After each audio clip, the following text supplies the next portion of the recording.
paying off your house is supposed to feel like freedom. For most people, it doesn't. And the gap between what you expect to feel and what you actually feel is bigger than most people admit. For years, maybe decades, you carried a number in your head, a monthly payment that shaped your decisions, your risks, your timing. And you told yourself, when that's gone, everything changes. No more EMI, no more weight of knowing the house isn't fully yours. You imagined a version of yourself who wakes up differently, who goes to work with a little less tension in their shoulders, who sits at the kitchen table on a Sunday morning and feels genuinely settled. The mortgage payoff wasn't just a financial event in your mind, it was a threshold, a before and after, the moment when the pressure finally lifts and you step into something that looks like real stability. That was the promise, the one you made to yourself when you signed the papers and committed to 30 years of payments. But the reality is not what people expect. And then the day comes. You make the final payment. You get the confirmation, maybe a letter, maybe just a notification on your phone. And you wait for the feeling. It's there, but it's quieter than you expected. Not a wave, more like a pressure releasing slowly from somewhere you'd stopped noticing.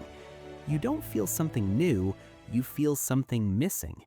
The house looks the same, the street looks the same, your morning looks the same, which is strange because you've been building toward this for years. The problem is you spent so long imagining the arrival that you didn't think much about what arrival actually feels like. Arrival isn't what you think. It's mostly just the end of movement. The fanfare exists only in the version of this moment you rehearsed in your head. The real version is quieter, and in some ways more honest. Some things do change, and they're worth naming precisely. Your monthly financial pressure drops significantly. The cash that was going toward the loan now stays. That's real. That has weight. Your tolerance for risk quietly increases. When you own the roof over your head outright, a bad month at work hits differently than it used to. You have a floor now, a genuine one, and that changes how you move through decisions. Things that used to feel urgent, a job offer, a business idea, a disagreement with a manager, now have a little more room around them. You don't have to decide from the same place of pressure. That's not nothing. It's actually quite significant, but it's not the transformation people expect. Your life problems don't leave with the mortgage. Nothing in your life reorganizes itself just because the loan ended. The relationships that were strained stay strained. The work you found unfulfilling is still unfulfilling.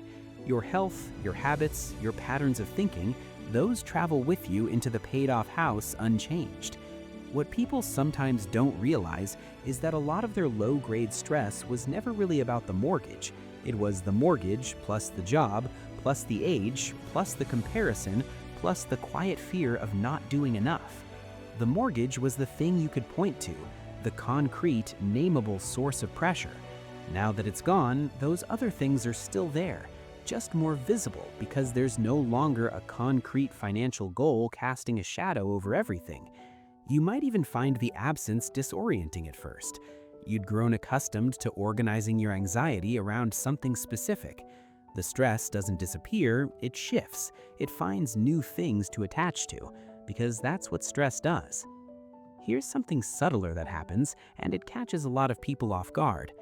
For years, you had a goal, not a vague one, a specific, measurable, count-downable goal. It organized your decisions. It gave your restraint a reason. Every month you didn't overspend, every bonus you directed toward the principal, every financial compromise you made was all in service of this thing. And then it's done. And you realize the goal was doing more than just getting you to the finish line. It was also giving your financial life a shape. Without it, you're standing in open space. Now what? For years you knew exactly what you were working toward. Now you don't. And no one really prepares you for that part. Not in a crisis sense, just in the sense that the structure is gone, and you haven't built the next one yet. People rarely prepare for this part. They spend enormous energy working toward the goal and almost none thinking about what life looks like once the goal has been met. Within a few months, something predictable happens. The paid-off house becomes your normal. It's no longer the thing you worked toward, it's just where you live.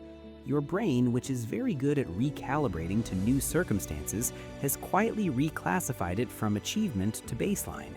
This is how human psychology works. It's not a flaw, it's a feature.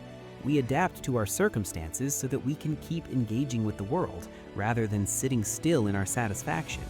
But it means that the emotional payoff you imagined has a short half-life. The achievement doesn't disappear, it just stops feeling like an achievement. By the time you've adjusted, the mind is already scanning for the next thing worth wanting. Another goal, another number, another threshold. The achievement gets absorbed into the background of your life. It improves the conditions, it doesn't sustain the feeling.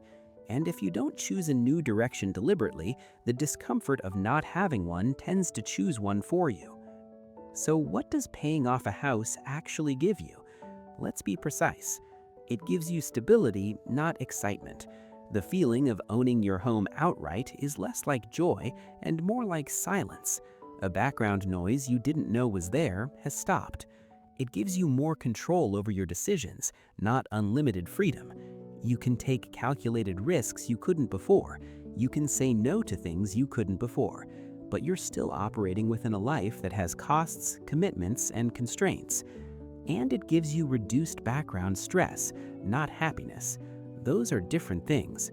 Happiness requires presence, purpose, and connection. Stability just removes an obstacle to it. That distinction matters more than most people expect. Here's the thing about financial milestones. They do something important, but they don't do everything. Paying off your house removes a real pressure from your life. That pressure was shaping your decisions in ways you might not have fully noticed. Now it's gone and you have more room. But room isn't direction. Financial milestones remove pressure. They don't create meaning. Paying off your house doesn't change who you are. It just removes a layer of pressure that was shaping your decisions. And what's left underneath was always there.